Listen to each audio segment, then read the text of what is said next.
రాష్ట్రంలో ఉన్నటువంటి ప్రజలు, ముఖ్యంగా అడవులలో నివసించే ఆదివాసులు కావచ్చు, లేదా దళిత వర్గాలు కావచ్చు, పేదలు కావచ్చు, పోడు సాగు చేసుకున్నటువంటి వర్గాలు కావచ్చు, కుమిలిపోతున్నటువంటి సందర్భం అయితే మనం చూస్తూ ఉన్నాం. ఫారెస్ట్ వాళ్ళు పెట్టేటువంటి ఇబ్బందులను బయటికి ఎంతైతే రావాలో అంత వారికి భరోసా దొరకనటువంటి సందర్భం మాత్రం మేము చూస్తూ ఉన్నాము. గతంలో ఏ చిన్న సంఘటన జరిగినా దానికి అంతే రివర్స్గా ఉద్యమకారుల యొక్క సపోర్ట్ ఉండేది, మేధావుల యొక్క సపోర్ట్ ఉండేది, మరి రకరకాల ఒక ధైర్యం ఉండేది. కానీ రాను రాను మరి ప్రజా సమస్యల మీద మాట్లాడేటువంటి పౌర సమాజం యొక్క గొంతులు కూడా తగ్గిపోబడ్డాయి, అదేవిధంగా అంచబడుతున్నాయి. ఈ క్రమంలో గత 30-40 సంవత్సరాలుగా పోడు సాగు చేసుకుంటున్నటువంటి వాళ్ళు కానీ, లేదా తరతరాలుగా అడవితో ఉన్నటువంటి ఒక అనుబంధం, తల్లి అనుబంధంగా జీవిస్తున్నటువంటి ఆదివాసులు కానీ ఇబ్బందులు పడుతుంటే కనీసం ఈ ప్రభుత్వం స్పందించలేని పరిస్థితి. అదే స్థాయిలో మన యొక్క పోరాటం కూడా అందరం కలిసికట్టుగా ఈ ప్రభుత్వాలను ప్రశ్నించే విధంగా కూడా కొంత ఆ స్థాయిలో లేకపోవడం కూడా కొద్దిగా బాధాకరం అనిపిస్తూ ఉంది. ఈరోజు వేసినటువంటి అడుగు ఒక ముందడుగుగా ఉంటుందని నేను అనుకుంటా ఉన్నా. ఎక్కడికి వెళ్ళాలన్నా కొంతమంది కొన్ని పార్టీలకు చూస్తే ఈ పోడు భూముల సమస్యల మీద అవగాహన ఉండదు, వాళ్ళు రాష్ట్రంలో నాయకత్వం ఉంటారు, లేదా ఈ ఆదివాసుల మీద సబ్జెక్టు మీద అవగాహన ఉండదు, వాళ్ళు లీడర్లుగా ఉంటారు. ఇక్కడ ఒక సమస్య ఒకటి వెంటాడుతుంటుంది, వాళ్ళ నిర్ణయాలు ఇంకొక రకంగా ఉంటాయి. ఇట్లాంటి సందర్భంలో కూడా అంటే న్యాయం అనేది జరగక, ఆ సబ్జెక్టు మీద సరైనటువంటి పోరాటం చేయక వాళ్ళే ఇబ్బంది పడుతూ ఉన్నటువంటి పరిస్థితి కూడా చూస్తూ ఉన్నాం. ఇందాక బాబురావు అన్న, మా చాపబాబు ద్వారా చెప్పినట్టుగా గతంలో జలగలంచ, అది తాడ్వాయి మండలం జలగలంచ, అక్కడ గతంలో బోరేసినాం నేను ఎమ్మెల్యేగా ఉన్నప్పుడు. తర్వాత అక్కడ వాళ్ళందరూ ఓన్గా కుంట వేసుకున్నారు, అన్నీ వేసుకున్నారు. 20 సంవత్సరాల నుంచి బతుకుతుంటే సడన్గా ఫారెస్ట్ వాళ్ళు వచ్చి మొత్తం విధ్వంసం చేసి ఇప్పటికీ బోరేద్దామంటే వేసుకోలేని పరిస్థితి, వాగులలో నీళ్ళు తీసుకొచ్చుకునే పరిస్థితి ఉంది.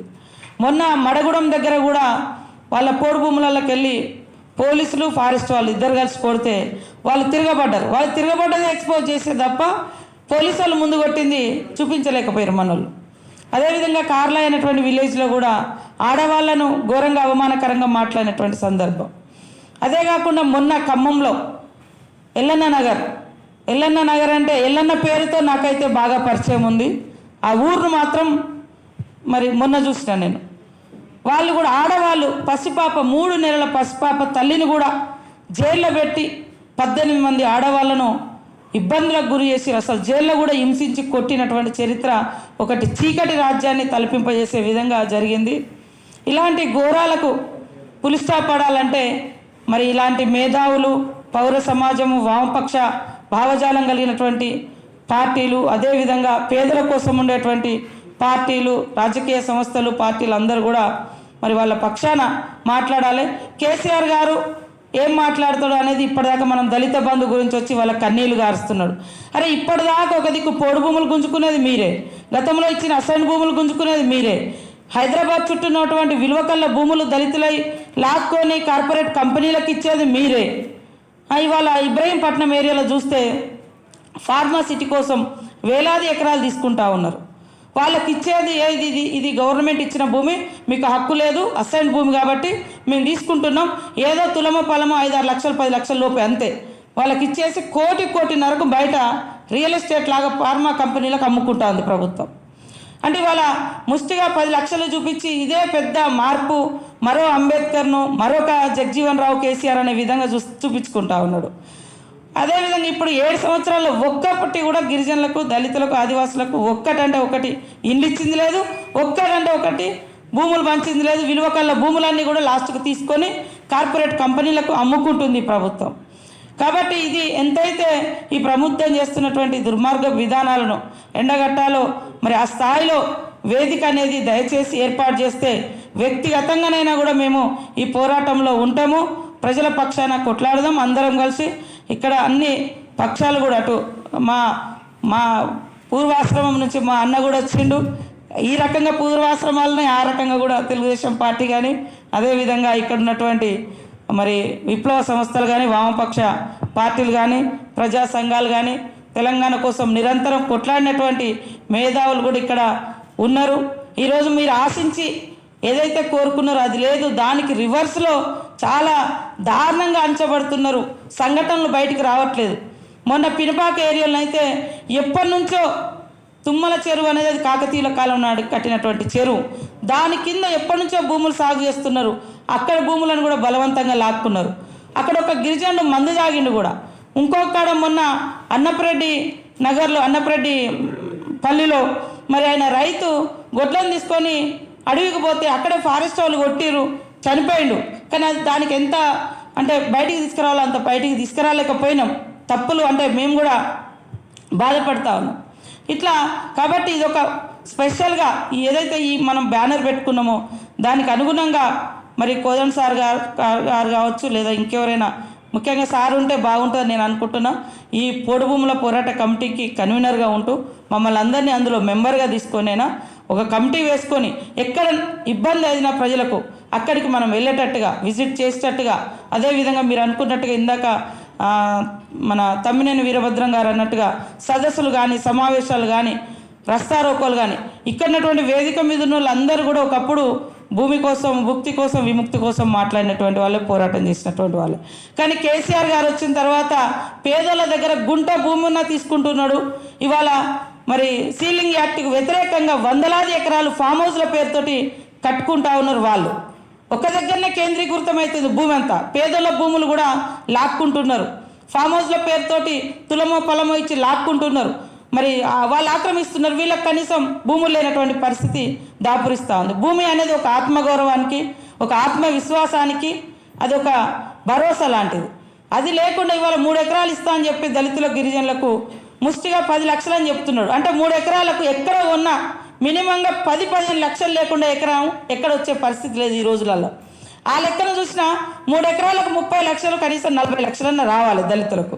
కేవలం 10 లక్షలని అది కూడా హుజరాబాద్ వేదికగా ఇచ్చుకుంటూ మళ్ళీ అంబేద్కర్ తోటి పోల్చుకోవడం అనేది నిజంగా ఇంతకంటే దారుణమైనటువంటి విధానాలు అయితే ఎప్పుడూ చూడలేదు, చూసి ఉండం కూడా. కాబట్టి ఈ భూ పోరాటం ఖచ్చితంగా రాష్ట్ర ప్రజలకు అవసరం. అదేవిధంగా దళితులు కానీ, ఆదివాసులు కానీ, గిరిజనులు కానీ లేదా ఎవరైతే పోడు సాగులో ఉన్నటువంటి వాళ్ళ మీద అక్రమ కేసులు, జైళ్ల పాలు ఇవన్నీ వస్తుంటే దానికి రావాల్సినటువంటి ప్రచారం కానీ, మద్దతు కానీ ఇంకా పూర్తి స్థాయిలో రావడం లేదు. కాబట్టి మళ్ళీ మనం అందరం ఐక్యంగా మరి ప్రజల పక్షాన్ని నిలబడి అటవీ హక్కుల చట్టం ప్రకారం మరి రావాల్సినటువంటి హక్కు పత్రాలు, పట్టాలతో పాటు మరి దున్నేటువంటి వాళ్ళకు కూడా వాళ్ళ భూములు వాళ్ళకు దక్కాలన్నటువంటి నినాదంతో ఖచ్చితంగా పోరాడదామని తెలియజేస్తూ నాకు ఈ అవకాశం కల్పించినటువంటి పెద్దలందరికీ పేరు పేరున ధన్యవాదాలు, నమస్కారం. మిత్రులారా, అందరం కూడా ఏం కోరుతున్నామంటే చట్టం అమలు చేయమని కోరుతున్నాం. ఏ చట్టాన్ని అమలు చేయమని అడుగుతున్నామంటే 2004లో ఏ యూపీఏ గవర్నమెంట్లో కేసీఆర్ గారు ఉన్నారో ఆ యూపీఏ గవర్నమెంట్లు తయారు చేసినటువంటి ఫారెస్ట్ రైట్స్ యాక్ట్ను అమలు చేయమని అడుగుతున్నాం. ఫారెస్ట్ రైట్స్ యాక్ట్ ప్రకారము అటవీ భూములు 2005 వరకు దున్నుకుంటున్న వాళ్ళందరికీ ఒక హక్కు కల్పించే అధికారం ప్రభుత్వానికి ఉంది. గ్రామ సభ జరపాలి, గ్రామ సభ తీర్మానం చేయాలి, దానికి జిల్లా స్థాయిలోను, మండల స్థాయిలోను, డివిజన్ స్థాయిలోను ఉన్న కమిటీలు ఆమోదం తెలపాలి, వాళ్లకు పట్టాలు ఇవ్వాలి. పట్టాలు ఇవ్వలేని పక్షాన, తిరస్కరించే పక్షాన దానికి కారణాలు వివరిస్తూ సదరు దరఖాస్తుదారుకి వివరణ ఇవ్వాలి. అప్పుడు దరఖాస్తుదారు మళ్ళీ తన కేసు తాను న్యాయం కోసం మళ్ళీ అడగటానికి అవకాశం ఉండాలి. ఇది చట్టంలో రాస్తున్నది. దానికోసం అప్లికేషన్లు పెట్టినాం. కొంతమందికి తెలియదు పాపం, ఇంకా అప్లికేషన్లు పెట్టుకోలేకపోయిండు. 2013లోనూ ఏమో ఆఖరి రోజు ఉండే. పెట్టుకోలేకపోయిన వాళ్ళు ఎవరన్నా ఉంటే వాళ్ళకు కూడా మళ్ళీ ఒక ఛాన్స్ ఇవ్వాలి, అప్లికేషన్ తీసుకోవాలి. ఇచ్చేది 2005 నాటికే కదా, ఇబ్బంది ఏముంది అప్లికేషన్ తీసుకోవటానికి. గ్రామ స్థాయి సభలను సరిగ్గా జరిపి గ్రామ సభలను ఈ హక్కులు కల్పించాలని చెప్పి అడుగుతున్నాం. ఇది ఇవాళ అందరం కూడా ముక్త కంఠంతో లేవనెత్తుతున్న డిమాండ్. ఈ డిమాండ్ సాధన కోసం మనం చేయని ప్రయత్నం లేదు. విడివిడిగా అందరం ప్రయత్నాలు చేసినాం. కలెక్టర్లకు రిప్రజెంటేషన్ ఇచ్చినాం, ఐటీడీఏకి ఇచ్చినాం, ఎంఆర్ఓకి చెప్పుకున్నాం. అన్ని రకాల ప్రయత్నాలు అయినాయి. ఆఖరికి రాష్ట్ర ప్రభుత్వ స్థాయిలో కూడా మన ఎస్వి గారు అయితే స్వయంగా ముఖ్యమంత్రికే చెప్పిండ్రు. ఇక దాంట్లో మళ్ళీ మనం చెప్పలేదనటానికైతే అవకాశం లేనే లేదు. అందరం అన్ని స్థాయిల్లో కూడా రిప్రజెంటేషన్ ఇచ్చినాం. న్యాయం జరగలేదు. ఇవాళ ఆదివాసులకు కానీ గిరిజనులకు కానీ పోడు రైతులకు, గిరిజనులు ఆదివాసులు కాని వాళ్ళు కూడా ఉన్నారు. అందుకనే ఇక్కడ మనం మాట పోడు రైతులు అనే మాట వాడటం జరిగింది. పోడు రైతులందరికీ ఈ భూమి, మన హైదరాబాద్ రియల్ ఎస్టేట్లో ఒక మాట ఉంది, ఇన్వెస్ట్మెంట్ కోసమని ప్లాట్ కొన్నాను అంటే రేపు వాల్యూ పెరుగుతుంది, నాకు పైసలు వస్తాయని. వాళ్ళేమో ఇన్వెస్ట్మెంట్ కోసం అడుగుతలేరు, ఈ భూమి తిండి కోసం అడుగుతున్నారు. ఇది లేకపోతే ఆదివాసులకు తిండి దొరకటం కష్టమవుతుంది, వాళ్ళ ఆహార భద్రత అనేది కష్టమవుతుంది. చాలామందికి తెలియని విషయం ఏంటంటే మే, జూన్, జూలై, ఆగస్టు నెలల్లో ఇంతకుముందు మన మిత్రులు కూడా ప్రస్తావించారు, తిండికి చాలా ఇబ్బంది పడతారు. మామిడికాయ, టెంకాయ అవి తెచ్చుకొని దుంపలు తెచ్చి నీళ్ళల్లో నానబెట్టి కడిగి వాటిని ఇప్ప పువ్వుతోనే కుడుములు చేసుకొని అట్లా బతికే పరిస్థితి వస్తుంటాయి. ఈ భూమి ఉంటే ఆహార భద్రత కలుగుతుంది. ఆహార భద్రత కోసం అందుకనే చట్టంలోనే రాసిండ్రు, ఆహార భద్రత కోసం, వాళ్ళ భూమి హక్కుల పరిరక్షణ కోసం ఈ చట్టాన్ని తీసుకొచ్చినామని పార్లమెంటే రాసింది. దానికోసం ఈ చట్టం అమలు చేయమని అడుగుతున్నాం. అనేక వేల మంది ప్రజల ఆహార భద్రతకు సంబంధించిన అంశం ఇది. ఆ ఆహార భద్రత కోసం ఈ చట్టం అమలు చేయాలని చెప్పి డిమాండ్ చేస్తున్నాం. ఇక అందరికీ అలా అర్థమైంది ఏంటంటే మనం విడివిడిగా అప్లికేషన్లు పెట్టినా ఎవరికి వాళ్ళని కొట్లాడినా ఇది అయ్యేటట్టు లేదు. అందరికందరం ఒక తాటి మీదకి వచ్చి గట్టిగా పోరాటం చేద్దాం, న్యాయాన్ని సాధించుకోవడానికి ఒక గట్టి ప్రయత్నం చేద్దామని చెప్పి నిర్ణయించుకున్నాం. ఆ రోజుల్లో తెలంగాణ కోసం ఎట్లా కొట్లాడినామో ఇవాళ అందరం కలిసి అట్లనే ఒక్కసారి కొట్లాడదామని చెప్పి నిర్ణయించుకున్నాం. రేపు సెప్టెంబర్ 12కు సకల జనుల సమ్మె ప్రారంభమై 10వ సంవత్సరం అవుతుంది. ఈ 10 సంవత్సరాల తర్వాత మళ్ళీ మేము సకల జనుల సమ్మెకు సిద్ధం కావలసిన సందర్భం వచ్చింది. ఇక అంతకు మించి ఇంకోటి లేదు. ఇడిగా ఆ సకల జనుల సమ్మెకు మేము అందరం ప్రిపేర్ అవుతున్నాం. సకల జనులం కలిసి ఈసారి లక్ష్యం ఏంటంటే చారెడల్పు భూమి, ఆ భూమి మీద హక్కు కోసం, ఆ భూమిని కాపాడుకోవటం కోసం ఇవాళ అందరం కూడా ఐక్యమవుతున్నాం. ఇవాళ కాంగ్రెస్ పార్టీ దీంట్లో ఒక కీలకమైన పాత్ర తీసుకోవటానికి నిర్ణయించటం, వారు స్వయంగా రేవంత్ రెడ్డి గారిని అడిగి పర్మిషన్ తీసుకొని ఇక్కడికి వచ్చినా అని కూడా మాట అన్నారు. మన ముందు సీతక్క గారు ఉన్నారు, ములుగు ఎమ్మెల్యే, వారు కూడా కాంగ్రెస్ పార్టీ. ఇద్దరు ముఖ్య నాయకులు ఈరోజు ఇక్కడికి హాజరై మనకు హామీ ఇచ్చారు. ఆదివాసీ ప్రాంతాల్లో పనిచేస్తున్న ఎన్ని సంఘాలు, పార్టీలు ఇవాళ ఇక్కడ ఉన్నాయి. సకల జనులను ఐక్యం చేసి ఆ ఆదివాసుల భూమి హక్కుల పరిరక్షణ కోసం ఇవాళ కొట్లాడదామని నిర్ణయించుకున్నాం. అందరం అనుకున్నాం కూడా. ఇక మనం అందరం ఒక్కటై పోడు భూముల పోరాట కమిటీగా ఏర్పడి ఇక గట్టిగా మనం కొట్లాడితే తప్ప న్యాయం జరగదు. అందులో మేము ఉంటాం భాగస్వామ్యంగా అని కాంగ్రెస్ పార్టీ కూడా రావటం, Telugu Desam party, Janasena party, CPM, CPI ML, New Democracy, Janashakti అందరు కూడా రావటం, ప్రజా సంఘాలు తుడుందెబ్బ ఇది మా పోరాటం, మీరందరూ రండి గట్టిగా చేద్దామని చెప్పి వాళ్ళు కూడా రావటం ఇవాళ మనకు ఒక అద్వితీయమైనటువంటి సంఘటన. ఇది మామూలు సంఘటన కాదు. ఇది ఆదివాసీ ప్రాంతాలు సంబంధించినంత మేరకి ఇది చారిత్రాత్మకమైనటువంటి సందర్భం. ఇది ఆ సందర్భంలో ఇవాళ ఇక్కడ సభ జరుపుతున్నాం. జర్నలిస్టులను చాలాసేపు కూర్చోబెట్టినాం, కానీ మరి భూముల కోసం పాపం రోజు కొట్లాడి పోలీస్ స్టేషన్లకు పోతున్న వాళ్ళ పంచాయతీ ఇంత ఈ 3 గంటల్లో కూడా ఒడిసేది కాదు. కానీ ఈ 3 గంటల్లో మేము తేల్చుకున్నది ఏంటంటే అందరం కలిసి పోరాటం అయితే చేద్దామని. మాదేపూర్ నుంచి భద్రాచలం దాకా అది ఎందుకంటున్నామంటే అది మంచిగా ఈ పంచాయతీ ఉన్న మంచి ఊళ్ళల్లో నుంచి పోయే భూమి రోడ్డు అది. ఆ రోడ్డు మీద మనం పోయి కూర్చుందాం, ఒక 4 రోజుల తర్వాత పిలుపునిద్దాం, అక్కడికి కాకపోతే బంధుకు పిలుపునిద్దాం. ఈ లోపల మనం అనేకమైన కార్యక్రమాలు చేద్దాం, గ్రామ సభలు పెడదాం, మండల పరిషత్తుల్లో తీర్మానాలు చేయిద్దాం, ఎంపీలను గడుద్దాం, ఢిల్లీకి వెళ్ళి ఎంపీలందరికీ మన డిమాండ్ల మీద రిప్రజెంటేషన్ ఇచ్చొద్దాం, సదస్సులు పెడదాం, ప్రతి ఊరిని చట్టానికి సంబంధించిన విషయం పైన ప్రతి ఇల్లు తడుదాం, ప్రతి రైతుకు దీని విషయంపై మనం తెలియజెప్పుదామని చెప్పి ఇవాళ మనం ఒక నిర్ణయం తీసుకున్నాం. సెప్టెంబర్ నెలలో గతంలో ఎట్లాగైతే అందరం కలిసి తెలంగాణ కోసం సకల జనుల సమ్మె చేసినామో ఇవాళ భూమి హక్కుల కోసం కూడా సకల జనులము ఐక్యమై మేము మళ్ళీ ఒక పోరాటం చేయబోతున్నాం. ఇది తెలంగాణ రాజకీయాల్లో ఒక అద్వితీయమైన సందర్భం. రాజకీయం అంటే పైసలు ఎదజల్లటం, ఓట్లు కొనుక్కోవటం కాదు. రాజకీయం అంటే ప్రజల సమస్యల కోసం సంఘటితంగా నిలబడి పనిచేయటం. అది రాజకీయాలకు ఉండే నిజమైనటువంటి అర్థం. ఆ అర్థంలో రాజకీయాలను మళ్ళీ పునరుద్ధరించడానికి జరుగుతున్నటువంటి ప్రయత్నం ఇది. ఈ ప్రయత్నము ప్రజల బతుకుదెరువు కాపాడటం కోసం జరుగుతున్నటువంటి ప్రయత్నం ఇది. నిజంగానే ఇవాళ ప్రజల సమస్యలు పరిష్కారం కావాలంటే, ప్రజలకు బతుకుదెరువు దొరకాలంటే ఇది తప్ప ఇంకొక మార్గం లేదు. మేమందరం కూడా సూచనప్రాయంగా ఒక మాట చెప్పదలిచిన, ఈ పోరాటం ఇక్కడితో ఆగుతుంది అనుకోవద్దు కేసీఆర్ గారు. ఇంకా కీలకమైన 3-4 సమస్యలు ఉన్నాయి. ఆ సమస్యల మీద కూడా మేము ఇట్లనే ఐక్య పోరాటం చేస్తాం. తెలంగాణ దద్దరిల్లేటువంటి విధంగా ఈ పోరాటాన్ని ఉధృతం చేస్తామని కూడా మేము ఈ సందర్భంగా స్పష్టం చేయదలుచుకున్నాం. ఇవాళ ఏదో ఒకటి అవసరం కోసం ఏర్పడినటువంటిది కాదు. ఒక మౌలికమైనటువంటి మార్పులు తెలంగాణ రాజకీయాల్లోనే రావాలనేటువంటి ఆలోచన మా అందరిలో ఉంది. ఇట్లాంటి పైసలు కాదు, ప్రజల కేంద్రంగా ఉండాలనేటువంటి ఆలోచన ఉంది.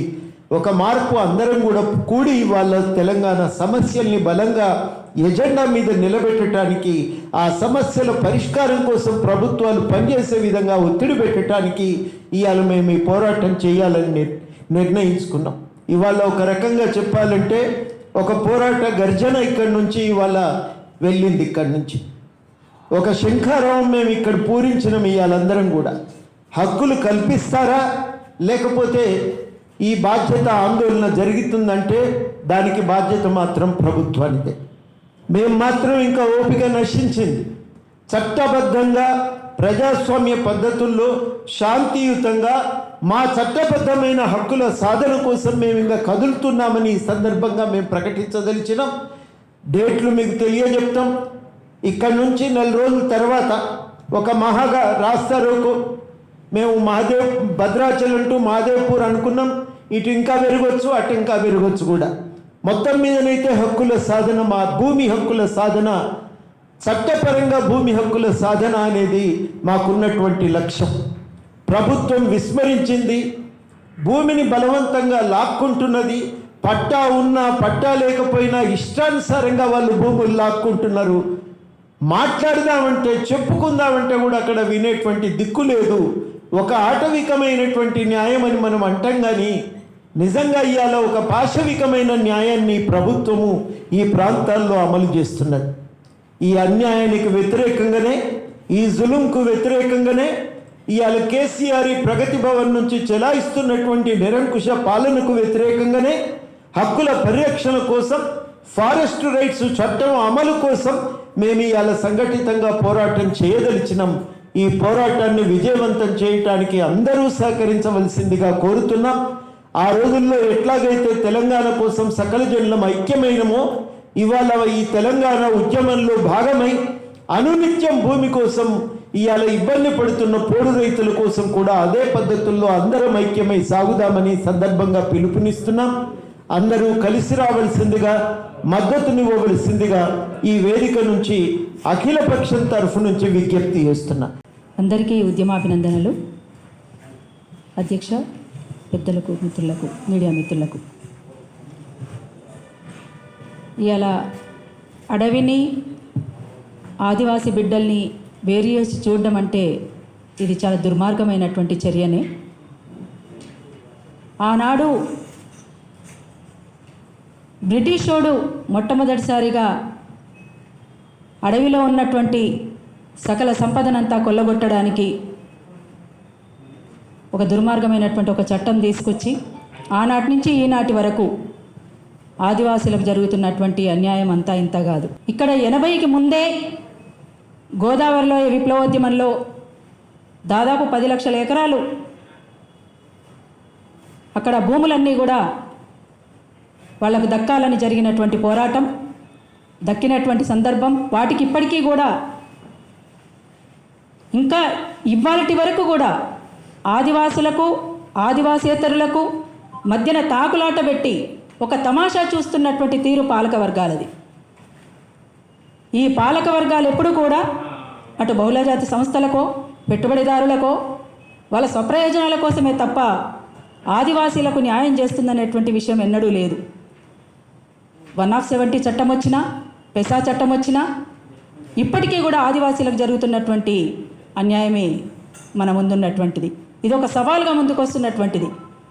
ఈ పోడు భూముల సమస్య కేవలం అంటే పోడు భూముల వరకే పరిమితం కాకుండా అటానమస్ కౌన్సిల్ ఏర్పాటయ్యేంత వరకు తప్పనిసరిగా ఈ పోరాటాన్ని ముందుకు తీసుకుపోవాల్సినటువంటి అవసరం ఉన్నది. అందుకనే అరుణోదయ సాంస్కృతిక సమాఖ్య కళాకారులంగా మేము ఆనాడు 170 చట్టం వచ్చినప్పుడు కూడా దానికి సంబంధించినటువంటి అంశంలో అటు అడవి బిడ్డలు ఒగ్గు కథ అని కానీ, అడివంటుకుంది అనే బ్యాలే కానీ కొన్ని చాలా పాటలతోటి చాలా రాష్ట్రమంతా మొత్తం ఉమ్మడి రాష్ట్రం మొత్తం అంతా కూడా తిరిగి ప్రచారం చేసినటువంటి సందర్భాలు కూడా ఉన్నాయి. అందుకోసమే ఇవాళ ఆదివాసీ బిడ్డల్ని అడవికి దూరం చేసి చూడడం అనేటువంటిది, తల్లి బిడ్డల్ని వేరు చేయడమే, ఇంకొకటి కాదు. ఆ అడవిలో జంతువులు ఎట్లుంటాయో, పక్షులు ఎట్లుంటాయో, మిగతా అంత సమస్తం ఎట్లుంటుందో ఆదివాసీ బిడ్డలు కూడా అంతే. అందుకనే అడవి మీద హక్కు ఎవరికైనా ఉంటుంది అని అంటే తప్పనిసరిగా అది ఆదివాసీలకు మాత్రమే, అదొక మరొకటి కాదు. ఆదివాసేతరులకు సంబంధించినటువంటి అంశంలో ఏం చేయాలి అనేటువంటి దానిపైన అది మాట్లాడుకుంటే బాగుంటుంది. కానీ ఏది ఏమైనా ఈ పోడు భూముల సమస్య వరకే పరిమితమై కాకుండా ఇది మేజర్ సమస్యగా ముందుకు వచ్చినప్పటికీ ఇంతవరకే పరిమితం కాకుండా దీనితో పాటు అటానమస్ కౌన్సిల్ అనేటువంటి దానికోసం తప్పనిసరిగా అది ఒక ఉద్యమంలా ముందుకు తీసుకుపోవాల్సినటువంటి అవసరం ఉందని చెప్పేసి మేము భావిస్తూ దీని సందర్భంగా ఒక పాట మిత్ర రాసి పంపిండ్రు. ఆ పాట మీ ముందు పాడి వినిపిస్తాము. పోడు భూమికి పట్టాల జాడలేక పాయనో, పోడు భూమికి పట్టాల జాడలేక పాయనో, ఆదివాసీ స్వయం పాలన చట్టాలే మాయనో,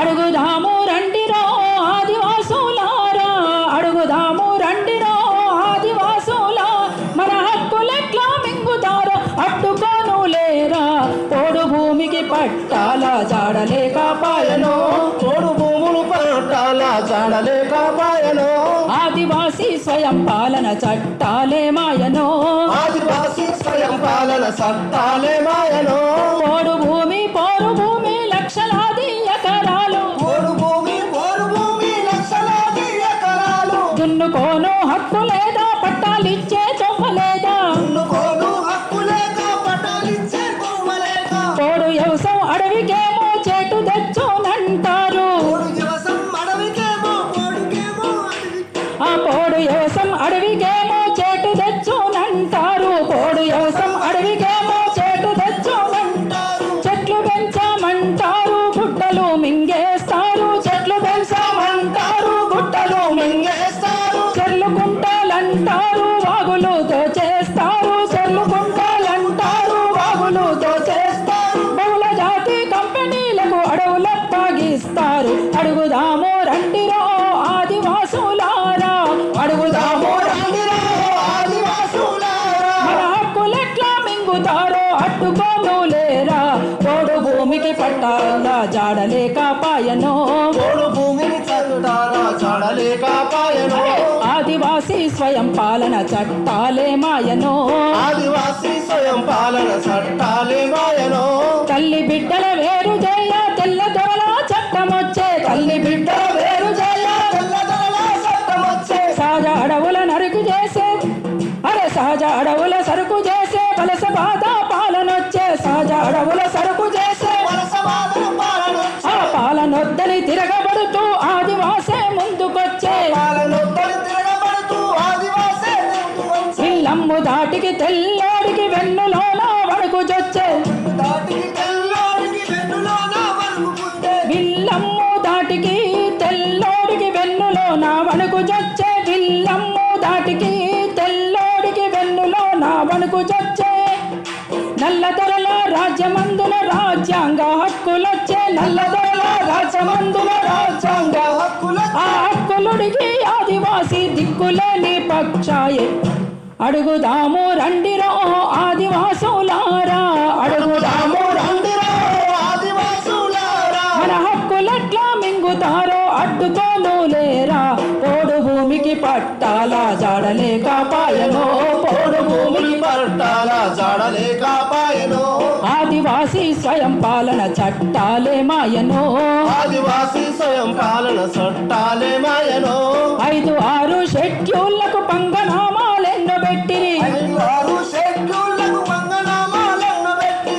అడవి రక్షణ చట్టాలకు ఆదిలోనే గండి కొట్టిరి అడవి రక్షణ చట్టాలకు ఆదిలోనే గడ్డి కొట్టి అడవి గర్భం చీల్చుకోను అనుమతులే ధారబోసిరి అడవి గర్భం చీల్చుకోను అనుమతులే ధారబోసి అభివృద్ధి పేరు మీద ఆదివాసుల తరిమి కొట్టిరి అభివృద్ధి పేరు మీద ఆదివాసుల గడ్డి కొట్టి ఆదివాసికి అధికారికి తాకులాట బెట్టబట్టిరి ఆదివాసి అధికారి తాకులాట పెట్టబట్టి పోడు భూములు దున్నబోతే పోలీసు కేసు పెట్టిరి అడుగుదాము రండిరో ఆదివాసులారా అడుగుదాము రండిరో ఆదివాసులారా మన హక్కులెట్లా మింగుతారో అడ్డుకోను లేరా పోడు భూమికి పట్టాల జాడలేక పాయనో పోడు భూమికి చట్టాల జాడలేక పాయనో ఆదివాసీ స్వయం పాలన చట్టాలే మాయనో ఆదివాసీ స్వయం పాలన చట్టాలే మాయనో చిట్టగాంగుల మొదలయ్యి బీర్సముండతో తీవ్రమయ్యి గంగుల మొదలయ్యి ఆ బీర్సముండతో తీవ్రం తెలుగు నేలన సమ్మక్కలు రాంజీ కొమరం భీములు నేలల సమ్మక్కలు రాంజీ కొమరం భీములు జల్ జంగల్ జమీన్ అంటూ స్వాతంత్ర సమరమాయే జంగల్ జమీనంటూ స్వాతంత్ర సమరమాయ ఆ సమరమందు దేశవాసులు ఆదివాసికి రిజర్వేషన్ సమరమందు దేశవాసులు ఆదివాసికి రిజర్వేషన్ ఏ మాయే మన రక్షణ దున్నుకోనే భూరక్షణ మాయే మన రక్షణ దున్నుకోలే భూమి రక్షణ ఆదివాసుల స్వయం పాలన ఆఖరికి మన రక్షణ మరిచిపోనే వద్దురో ఆదివాసులారా మరిచిపోనే వద్దురో ఆదివాసులారా ఆ కలిసి పోరిత గెలుపురో మూలవాసులారా కలిసి పోరిత గెలుపురో మూలవాసులారా మనము కలిసి పోరిత గెలుపురో మూలవాసులారా పోతే గెలుపురో మూలవాసులారా మనము కలిసి పోరిత గెలుపురో మూలవాసులారా కలిసి పోరిత గెలుపురో మూలవాసులారా అందుకే ఈ దేశ మూలవాసులు ఆదివాసులు వాళ్ళు లేకుండా ఈ నాగరిక ప్రపంచం అనేదే లేదు అనేటువంటి విషయాన్ని స్పష్టం చేస్తూ ఈ పోరాటాన్ని ఉధృతం చేయడంలో మేము అందరం కలిసి నడిచే దారిలో మీరందరూ కలిసి నడిస్తే మీతో పాటు మేము కలిసి నడుస్తామని మరొకసారి తెలియచేస్తూ జై నవ తెలంగాణ. రాష్ట్రాన్ని దేశంలో కూడా చాలా ప్రాంతాలని చాలా కాలంగా వేధిస్తున్నటువంటి చాలా ముఖ్యమైన సమస్య ఇది. దళితులు గిరిజనుల గురించి మాట్లాడడం రాజకీయ పార్టీ ఉండదు, కానీ ఇప్పటికీ కూడా ఇన్నేళ్ల స్వతంత్రం తర్వాత కూడా అట్టడుగు జీవితాన్ని అనుభవిస్తున్న వర్గాలుగా ఉన్నాయి. ముఖ్యంగా అటవీ ప్రాంతంలో ఇప్పుడు పోడు భూముల సమస్య చాలా ఆందోళనకరంగా తయారైంది. గతంలో ప్రభుత్వాలు కూడా కొన్ని నిర్బంధ చర్యలు తీసుకున్నప్పటికీ ఇప్పుడు తీసుకుంటున్న చర్యలు చాలా దుర్మార్గమైనవి. ఎందుకంటే గత ప్రభుత్వాల నుంచి తర్వాత కాలంలో ఒక రక్షణ లభించింది. ఇప్పుడు పెద్దలు చెప్పినట్టుగా 2006లో వచ్చినటువంటి అటవీ హక్కుల రక్షణ చట్టం వచ్చిన తర్వాత మరింత హక్కు రావాలి, మరింత సౌకర్యం రావాలి. కానీ చట్టం వచ్చిన తర్వాత కూడా దాన్ని బలహీనం చేసే చర్యలు, భూమి లాక్కునే చర్యలు నిరంతరాయంగా సాగుతున్నాయి. ముఖ్యంగా మన ప్రాంతాల్లో తెలంగాణ రాష్ట్రంలో టీఆర్ఎస్ ప్రభుత్వం వచ్చిన తర్వాత మరింత ఎక్కువగా ఈ దుర్మార్గం సాగుతోంది. ఆయన పైకి మాటలు మాత్రం చాలా తీయగా చెప్తున్నాడు. నేను కుర్చీ వేసుకుని కూర్చొని పరిష్కారం చేస్తాను. ఎప్పుడు ఎన్నికలు వచ్చినా ఈ మాటలు గుర్తొస్తాయి, ఎన్నికల సందర్భం వస్తే పథకాలు గుర్తొస్తాయి. కాబట్టి ఈ సమస్యని చాలా సీరియస్గా మనం తీసుకోవాల్సిన అవసరం ఉంది. ఇప్పటికే అనేక ప్రాంతాల్లో, అనేక స్పాట్స్లో చాలా మిలిటెంట్గా పోరాటాలు జరుగుతున్నాయి. ఎక్కడైతే అట్లా మిలిటెంట్గా నిలబడుతున్నారో, కేసులకు, దెబ్బలకు, దౌర్జన్యాలకు అన్నిటినీ తట్టుకొని నిలబడుతున్నారో అక్కడే భూమి దక్కుతోంది. అలా కాకుండా కేవలం దరఖాస్తులు, విజ్ఞాపనలకు పరిమితం అయితే మాత్రం ఈ భూమి మన చేతుల్లోకి వచ్చే అవకాశం లేదు. క్రమంగా భూమి లాక్కోవటం అనేది ఇంకా పెరిగే అవకాశం ఉంది. చట్టం గురించి ప్రస్తుత పరిస్థితుల గురించి చాలామంది పెద్దలు మాట్లాడారు, నాకంటే ముందు మాట్లాడారు. ఇప్పుడు నేను వచ్చిన తర్వాత కూడా చాలా వివరాలు విన్నాను. మళ్ళీ వాటినే పునరుక్తి చేయడం నా ఉద్దేశం కాదు. వీళ్ళ ఉద్దేశాల మూలాల గురించి, ప్రస్తుత కార్యాచరణకి సంబంధించిన కొన్ని వివరాలు మాత్రం పరిమితం అవుతాను. మూలం గురించి మాట్లాడేటప్పుడు చంద్రశేఖర్ రెడ్డి గారు చెప్పినట్టుగా చట్టంలో ఎంత మంచి మాటన్నా ఉండొచ్చు, దళితుల్ని గిరిజనుల్ని ఉద్ధరించడం కోసమే చేస్తున్నాను. మన ముఖ్యమంత్రి గారు దళిత బంధు మీటింగ్ కూడా వెళ్ళా, 1 గంట సేపు చెప్పాడు, రాత్రి 10:30 దాకా మీటింగ్ చెప్పాడు. దాంట్లో దళితుల గురించి ఎంత కన్నీళ్ళు అంటే ఇక చెప్పనలవి కానీ ప్రేమ, ఇవన్నీ సహజం. పాలక పార్టీలు ఉన్నవాళ్ళు, ప్రభుత్వంలో ఉన్నవాళ్ళు తమ రాజకీయ భవిష్యత్తు కోసమో, ఓటింగ్ని కాపాడుకోవడం కోసమో ఈ మాటలు చెప్తారు. చిత్తశుద్ధి ఏంటనే సమస్య. చట్టంలో ఆ మాట చెప్పిన ఆ చట్టం ఎందుకు వచ్చింది? ఆ చట్టమే కాదు, భూమికి సంబంధించిన ఏ చట్టమైన ఈ దేశంలో, అది భూ సంస్కరణ చట్టం దగ్గర నుంచి 38E చట్టం దగ్గర నుంచి ఇంకా అనేక రకాల భూ సంబంధమైన చట్టాలు, జీవోలు, ఇవన్నీ ఎక్కడెక్కడైతే పోరాటాలు సాగినాయో, ఎక్కడెక్కడైతే ప్రజలు ఒత్తిడి వచ్చిందో, ఇంకా ఆ పని చేయకపోతే ఈ ప్రజలకు ఈ సెక్షన్కు దూరం అవుతామని పాలక వర్గాలు భయపడ్డాయో, అప్పుడు మాత్రమే చట్టాలు వచ్చినాయి. ఈ చట్టం కూడా అంతే. ఈ చట్టం కూడా ఆనాడున్న యూపీఏ ప్రభుత్వం తీసుకొచ్చింది, మంచిది. ఆ చట్టం తీసుకొచ్చినందుకు అభినందించాలి ప్రభుత్వాన్ని. అదే సందర్భంలో చాలా ఒత్తిడి ఉంటేనే, వామపక్షాల బలం మీద ఆధారపడి ఉన్న ప్రభుత్వం కాబట్టి వామపక్షాలు అంతర్గతంగా ఎంతో ఒత్తిడి తీసుకొచ్చిన తర్వాత ఇంకా ఆ చట్టాలు తీసుకురాకపోతే, ఉపాధి హామీ చట్టం కానీ, లేక ఈ అటవీ హక్కుల రక్షణ చట్టం కానీ, ఇంకా కొన్ని ప్రైవేట్ సంస్థలపైన ఆంక్షల గురించి కానీ, విదేశీ పెట్టుబడుల పట్ల ఉండాల్సిన జాగ్రత్తల గురించి కానీ ఎన్నో చట్టాలు, జీవోలు ఆనాడు తీసుకొచ్చింది ప్రభుత్వం. వీటన్నిటి వెనక వామపక్షాల ఒత్తిడి ఉన్నది. కానీ ఆ పాలక వర్గాలకు సంపూర్ణంగా ఇష్టం లేదు. దీని మూలం ఏమిటని చెప్పడంలో నా ఉద్దేశం ఇది. వాళ్ళకి ఇష్టమైన చట్టం అయితే వెంటనే అమలు జరిగిపోతాయి.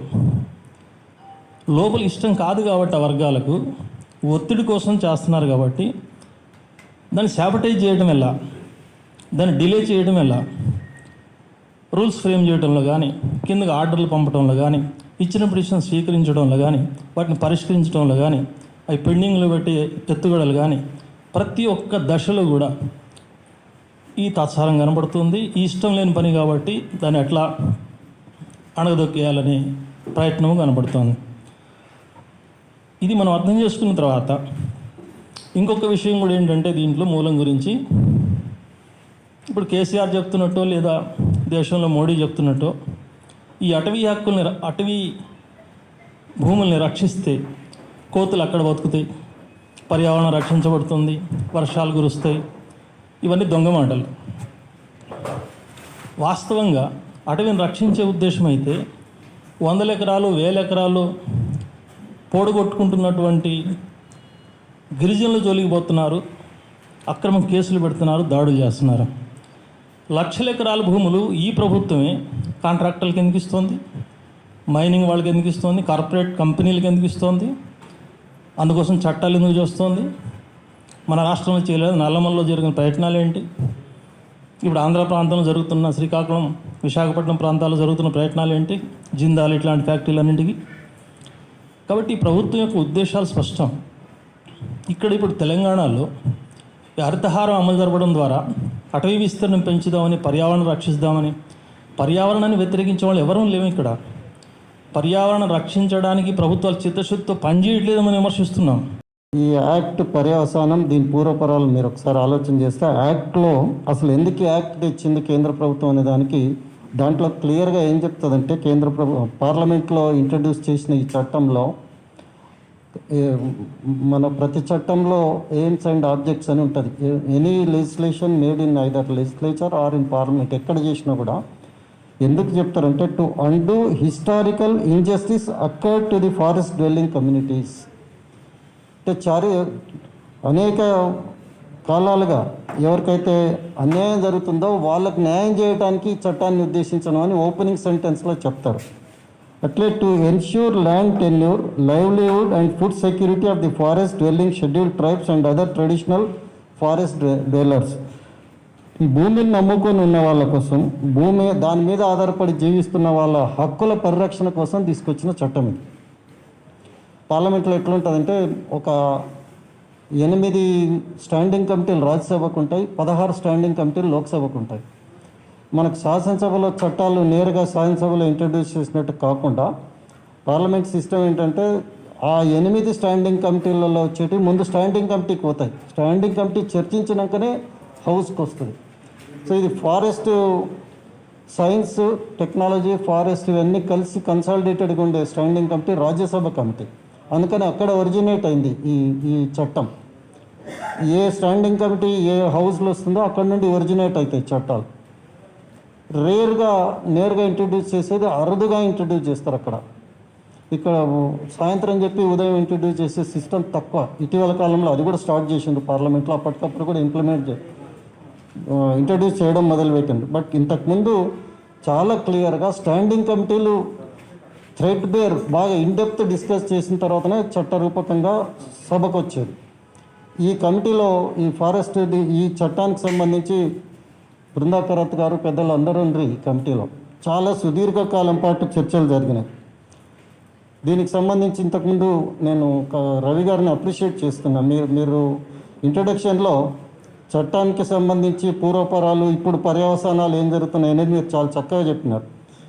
అట్లే మీరు ఒక వైట్ పేపర్ అన్నారు. నేను సార్ కూడా రిక్వెస్ట్ చేస్తున్నా, సార్ ఈ వైట్ పేపర్ అన్నది డిమాండే కాకుండా కాంప్రిహెన్సివ్గా ఏదైనా ఒక పిల్ వేసే అవకాశం ఉందో ఎక్స్ప్లోర్ చేయండి సార్. మీరు కాంప్రిహెన్సివ్గా అంటే అసలు కేంద్రం తీసుకొచ్చిన ఈ చట్టం 2006లో వస్తే రూల్స్ ఫ్రేమ్ చేసిందో అది కూడా నేను మీకు ఇచ్చిన ఇంతకు.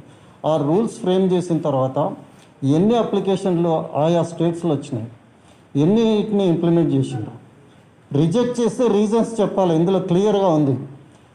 6 చాప్టర్స్లో ఉన్న ఈ యాక్ట్ 14 సెక్షన్స్గా రూపొందించబడి పెనాల్టీ క్లాజ్ ఉందనే విషయాన్ని కూడా నేను గుర్తు చేస్తున్నాను. చాప్టర్ 5లో ఎవరైతే అధికారి తప్పు చేస్తాడో, లోపం ఉంటుందో పెనాల్టీ కూడా ఇంపోజ్ చేసే అధికారం ఈ చట్టం ఇచ్చింది. సో ఇక్కడ ఈ చాప్టర్ 5లో పెనాల్టీస్ని ఎట్లయితే కంటెంప్లేట్ చేసిండ్రో, నా అప్లికేషన్ రిజెక్ట్ చేస్తే ఎందుకు రిజెక్ట్ చేసిండ్రో నాకు చెప్పాలి మీరు. దాని మీద అప్పలేట్ అథారిటీకి పోతాం. అక్కడ కూడా జరగకపోతే ఫైనల్లీ కోర్టులో ల్యాండ్ అవుతుంది. అయితే ఇక్కడ ఎందుకు ఈ చట్టం ఇంత బాగా ఇంప్లిమెంట్ కాలేకపోయిందనే దానికి అవగాహన లోపం అని నేను అనుకుంటున్నాను. అసలు మన దేశంలో చాలా చట్టాలు పాస్ అయితే కానీ స్టేక్ హోల్డర్స్ దాకా రీచ్ కావు. కమ్యూనికేషన్ గ్యాప్ ఉంటుంది, చదువుకోకపోవడం వల్ల ఇబ్బందులు ఉంటాయి, ఎన్లైటన్ చేయడంలో లోపం ఉంటుంది. అయితే ఇంతకుముందు మీరు చెప్పినట్టు ఈ చట్టాన్ని అవగాహన కల్పించే క్రమంలో మీరు అందరు చేస్తున్న కృషిని మనస్ఫూర్తిగా అందరం అభినందించాల్సిన అవసరం ఉంది. ఈ చట్టంలో నాకు ఏం హక్కు ఇచ్చిందనేది నాకు తెలిస్తే నా హక్కు కోసం నేను పోరాటం చేస్తాను. అక్క పాటలో చెప్పింది. మరి ఇట్లాంటివి చట్టం మీద అవగాహన బాగా బలంగా రావాలి. ఆ చట్టం మీద అవగాహన కల్పించే ప్రక్రియలో కూడా ఇప్పుడు 4 రోజుల పాటు సార్ ఒక ప్రోగ్రాం తీసుకుందాం తర్వాత అంటున్నారు. ఈ 4 రోజులలో నీకు అన్యాయం జరిగింది, నీకు చట్టం ఈ అధికారం ఈ హక్కు ఇచ్చిండే, ప్రభుత్వం మీద ఈ బాధ్యత పెట్టిండే అనేది మనం జనానికి చెప్పాల్సిన అవసరం ఉంది. ఇది పార్లమెంట్ చేసిన చట్టం కనుక బిల్ కూడా నేరుగా సుప్రీంకోర్టులో వేసే అవకాశం ఉంటుంది అనేది కూడా ఒకసారి ఎక్స్ప్లోర్ చేయండి సార్. ఇది ఎక్కడో దగ్గర మూవ్ కావాలి. ఇది మనము బాల్ రోల్ అయ్యేటట్టుగా చూడాల్సిన అవసరం ఉంది. వీధులలో పోరాటమో లేకుంటే రోడ్లో రాస్తారోకో అదొక ఆస్పెక్ట్. బట్ పార్లమెంట్ చేసిన చట్టాన్ని అమలు చేయడంలో ప్రభుత్వాలు విఫలమైతే ఎవరు అడగాలి? సో అగైన్ పార్లమెంట్ దృష్టికి పోవాలంటే మన పార్లమెంట్ సభ్యులు ఎవరైనా రైజ్ చేయాలి. ఈ చట్టాన్ని మనం పాస్ చేసినాం, ఈ ఇంప్లిమెంటేషన్లో లోపాలు ఉన్నాయి, అది కూడా పార్లమెంట్ సభ్యులకు కూడా వినతి పత్రాలు ఇవ్వడం ద్వారా వాళ్ళ చేత రైజ్ చేయించవచ్చు అనేది కూడా నా సూచన సార్. 2 హౌస్లకు సంబంధించి మన రాష్ట్రానికి ప్రత్యేకించి ఇస్తే వాళ్లకు ఈ చట్టము రవి గారు తయారు చేసిన నోట్ ఇదంతా వాళ్ళకి ఇచ్చినట్టయితే మళ్ళీ హౌస్లో రైజ్ చేసే అవకాశం ఉంటుంది. ఆ రైజ్ చేసే అవకాశం అక్కడ కేంద్ర ప్రభుత్వానికి కూడా సమాధానం చెప్పాల్సిన బాధ్యత ఉంటుంది. ఆ సమాధానం చెప్పే క్రమంలో కొంత న్యాయం జరుగుతుంది. నేను ఒక చిన్న ఎగ్జాంపుల్ చెప్తాను సార్. నా ప్రాక్టికల్ ఎక్స్పీరియన్స్. ఫైనాన్స్ మినిస్టర్ గారు చిదంబరం గారు ఉన్నారు. ఈ పిల్లలకి ఎవరికైతే పై స్థాయిలో చదువుకోవడానికి పోతారో బ్యాంక్ లోన్లు ఇవ్వాలి, సెక్యూరిటీ లేకుండా ఇవ్వాలనేది కేంద్ర ప్రభుత్వం చెప్పింది. నేను హౌస్లో రేజ్ చేసిన, సార్ ఇక్కడ మనం చెప్తున్నాం కానీ కింద అమలు అవ్వటం లేదని. నన్ను ఆయన హౌస్లో నేనేదో వేగ్గా చెప్తున్నా అనుకొని స్పెసిఫిక్గా చెప్పాలి, mister Reddy come out with specific details అని. నేను పేరు, బ్యాంకు పేరు, ఊరు, అతను చదువుతున్నదని చెప్పిన. తెల్లారేటప్పటికి ఆ బ్యాంక్ మేనేజర్ ఆ ఊరికి పోయి ఆ పిల్లగాన్ని తండ్రిని పట్టుకొని వచ్చి లోన్ చేతి పెట్టించేసి, అంటే పుల్ చేయాలి. ఎక్కడైనా లాగితే ఊర్లలో సామెత ఉంటుంది సార్, ఏ లెంక పెడితేనే ఎన్న చేతికి వస్తుంది అనేది ఉంటుంది సార్. అయితే ఇది ఎంతమంది సమస్యలను మనం నేరుగా తీసుకుపోగలుగుతాం, ఎంతమందికి ఆ సమాచారం ఉంది అనేది కూడా ఒకసారి చూసుకున్నట్టయితే ఈ చట్టం వాస్తవంగా చాలా గొప్ప చట్టం. ఇది ప్రొటెక్ట్ చేయడానికి, ఎవరైతే అడవులను నమ్ముకున్నారో వాళ్ళని ప్రొటెక్ట్ చేయడానికి పనికొచ్చే చట్టం. చట్టం ఇంప్లిమెంటేషన్ 2006 నుంచి తీసుకుంటే 15 సంవత్సరాలు అయిపోయింది, అనుకున్న స్థాయిలో వెళ్ళలేదు. మీరు అన్నట్టు చాలా జాతులు అంతరించిపోతున్నాయి. నేను 2013-14లో శాసనసభ సభ్యులుగా ఉన్నప్పుడు మనోహర్ గారు స్పీకర్ ఉంటే ఒక కమిటీని తీసుకొని చెంచు ఏరియాస్ తిరిగినాం. ఒకరోజు రాత్రికి వచ్చాం, అమరాబాద్లో పడుకొని తెల్లవారుజామునే వాళ్ళ దగ్గరికి వెళ్ళాలని అప్పాపూర్ పోయినాము. అసలు ఒకప్పుడు ఫస్ట్ టైం నేను 94లో ఎమ్మెల్యేగా ఉన్నప్పుడు 70,000 జనాభా ఉండే చెంచులది అమరాబాద్ ఏరియాలో, 5,000కు పడిపోయింది. ఇప్పుడు ఏం జరుగుతుందంటే కేంద్ర ప్రభుత్వం, రాష్ట్ర ప్రభుత్వాలు ఒక స్కీమ్ ఇచ్చినారు. ఆ స్కీమ్ ఏంటంటే ఎవరైనా 10 లక్షల రూపాయలు ఇస్తాం, ప్లెయిన్ ల్యాండ్కి వెళ్ళిపోవాలి. మరి దాంట్లో మధ్యవర్తులు వస్తారు, పైరవికారులు వస్తారు. మామూలుగా సగం మందిని అట్లా పంపించిండ్రు, సగం మంది రకరకాల కారణాల చేత వదిలేసిండ్రు. 5,000కు పడిపోయింది ఇప్పుడు అక్కడ జనాభా. చెంచులు అంతరించిపోతున్నారు, జాతి అంతరించిపోతుంది. వాస్తవంగా వాళ్ళ వల్ల అడవులు నష్టపోండి, వాళ్ళు అడవులను నమ్ముకుంటారు తప్ప అడవులను అమ్ముకోరు అనే విషయాన్ని కూడా ఈ సందర్భంగా మనం చెప్పుకోవాలి. అడవులు ఇవాళ ఈ మేరకన్నా ప్రొటెక్ట్ అవుతున్నాయంటే వాళ్ళ వల్లనే అనే విషయాన్ని కూడా, అడవులలో నివసించే వాళ్ళ వల్లనే అడవులు ప్రొటెక్ట్ అవుతున్నాయనేది మనం ఈ సందర్భంగా అంగీకరించాల్సిన నిజం. సో ఈ చట్టం పట్ల అవగాహన కల్పిస్తూనే మీరు తీసుకోబోయే కార్యాచరణ ప్రణాళికలో రవి గారు ఇచ్చిన సమాచారం చాలా మనకు ఉపయోగకరమైన రీతిలో, అంటే అవగాహన కలిగించే రీతిలో ఉంది. వాటిని మనం అందరం కూడా ఉపయోగించాలి. అట్లే హరితహారం కోసం పెడుతున్న డబ్బులు, కోట్లాది మొక్కలు, ఇవన్నీ కూడా సరే మంచిదే, ఫారెస్ట్ కవర్ పెరగాల్సిందే. కానీ ప్రాక్టికల్గా ఎంత మేరకు పెరిగింది అనేది కూడా చూస్తే పెద్దగా రాలేదు మీరు ఇచ్చిన సమాచారం ప్రకారం. అంటే పేపర్ మీదనే ఎక్కువ చెట్లు పెడుతున్నట్టు అనిపిస్తుంది, మనకి కింద తక్కువ పెడుతున్నారేమో అనిపిస్తుంది, ప్రొటెక్షన్ లేదేమో అనిపిస్తుంది. వీటన్నిటిని దృష్టిలో పెట్టుకొని ఎక్కువగా ఖమ్మం కానీ, ఆదిలాబాద్ కానీ, వరంగల్ కానీ ఆ జిల్లాల్లోనే, పూర్వపు ఆ జిల్లాల్లోనే ఎక్కువగా ఈ సమస్యలు వస్తున్నాయి. అట్లే మహబూబ్ నగర్ ఒక పార్ట్. ఇంతకుముందు మనం ఒక సమావేశం కూడా చేసినాం. నల్లమల ఫారెస్ట్లో యురేనియం పేరు మీద జరిగిన ఉద్యమం మనం చూసినాం. అట్లే డీబీర్స్ అనే సంస్థ వచ్చి వజ్రాల వేటలో వాళ్ళు చేసిన ఉదంతం కూడా మనం చూసినాం. ఇవన్నీ కూడా ఇప్పుడు అందరి దృష్టి సంపద మీద పడ్డది. సంపద ఎక్కడుందంటే అడవులలో ఉందనే నిర్ణయానికి వచ్చినట్టుగా ఉన్నారు పెద్ద పెద్ద సంస్థలన్నింటినీ కూడా. సో వాటిని ప్రొటెక్ట్ చేయాలి. మరి ఇంతకుముందు అక్క ఒక మాట చెప్తూ నాకు బాగా నచ్చింది. అడవి బిడ్డలను తల్లి పిల్లలుగా చూడాలి, వేరు చేయలేమన్న విషయాన్ని కూడా కేంద్ర రాష్ట్ర ప్రభుత్వాలు అర్థం చేసుకోవాలి. సరే రాజకీయాలు ఉంటాయి, రాజకీయాలు ఇటీవల కాలంలో ఓపెన్గానే చెప్పే రాజకీయాలు వచ్చేసినాయి. అవును ఎలక్షన్లు వస్తున్నాయి, చేస్తే తప్పేందనే కాడికి వచ్చింది. నేను కూడా అంటున్నాను చేయండి, మరి ఇది కూడా ఎలక్షన్లు వస్తున్నాయి కదా, ఇది కూడా కంప్లీట్గా అమలు చేయండి, మీకే మంచిది కదా. సో ఈ గిరిజనులు ప్రత్యేకించి అడవులలో నివాసం ఉండే వాళ్ళ కోసం, అడవిని నమ్ముకొని ఉన్న వాళ్ళ కోసం తీసుకొచ్చిన చట్టాన్ని సంపూర్ణంగా అమలు చేసే క్రమంలో ఉన్న లోపాలను ఎత్తి చూపుతూ మరి ఈ సమావేశం ఏ నిర్ణయం తీసుకున్నా కూడా నేను పార్టీ దృష్టికి తీసుకొని పోతాను. తప్పనిసరిగా మీరు తీసుకునే కార్యాచరణ ప్రణాళికలో అందరం భాగస్వామ్యమని చెప్పి కూడా ఈ సందర్భంగా తెలుపుతూ మరొకసారి ఈ కార్యక్రమాన్ని నిర్వహించినందుకు సార్ నేను మనస్ఫూర్తిగా అభినందిస్తూ, ప్రత్యేకించి సీతక్కను కూడా నేను మనస్ఫూర్తిగా అభినందిస్తున్నా. ఇటీవల కాలంలో మనం గుర్రంపోడు ఉదంతం ఒకటి చూసినాం నల్గొండలో, ఇట్లా ఖమ్మం ఉదంతం చూసినాం. మరి వీటన్నిట్లలో కూడా మీరు స్పందిస్తున్నారు. శాసనసభలో కూడా అక్క దీని మీద ఒక క్వశ్చన్ ఇవ్వండి, లేకుంటే సమగ్రమైన చర్చకు డిమాండ్ చేయండి. దీని మీద ఒక చర్చ డిమాండ్ చేయండి, షార్ట్ నోటీస్ ఇచ్చి షార్ట్ డిస్కషన్ పెట్టిస్తే మనకు ఆ వేదిక మీద ఏం రిజల్ట్ రాకపోవచ్చు, కానీ ప్రభుత్వ విధానం వస్తుంది పేపర్ అట్లీస్ట్, అది జనంలోకి తీసుకుపోతాం. చాలామంది అనుకుంటారంటే శాసనసభలో చర్చ జరిగితే ఏమొస్తుంది అంటే, శాసనసభలో చర్చ జరిగితే వాస్తవాలు బయటకు వస్తాయి. ఒకవేళ వాస్తవాలు చెప్పకపోతే కంటెంప్ట్ ఆఫ్ హౌస్ కింద వస్తుంది. ఇవాళ రాకపోవచ్చు, రేపైనా వస్తుంది. ఇవన్నీ శాశ్వతమైన రికార్డ్స్లలో ఉంటాయి. శాసనసభలో మీరు డిమాండ్ చేసి దీని మీద చర్చకు పట్టుబట్టండి. అవసరం పడితే ఒక రోజంతా దీని మీద గట్టిగా పోరాడండి. అదే సమయంలో పార్లమెంట్ సభ్యులకు కూడా సారు ఒక నోటు మీ లెటర్ షేప్లో పంపండి, లేకుంటే ఈ సమావేశ తీర్మానాలను రూపకంగా ఇచ్చినా కూడా సరే, రెండు హౌస్లలో కూడా ప్రత్యేకించి రాజ్యసభలో ఒరిజినేట్ అయిన బిల్ కనుక మన రాష్ట్రం నుంచి ఉన్న సభ్యులకు, అటు లోక్సభ రాజ్యసభ సభ్యులకు పంపించి కేంద్ర ప్రభుత్వం దీని అమలు మీద వైట్ పేపర్ను డిమాండ్ చేసేటట్టుగా కూడా ప్రయత్నం చేయండి అని చెప్పి కోరుతూ సెలవు తీసుకుంటాను.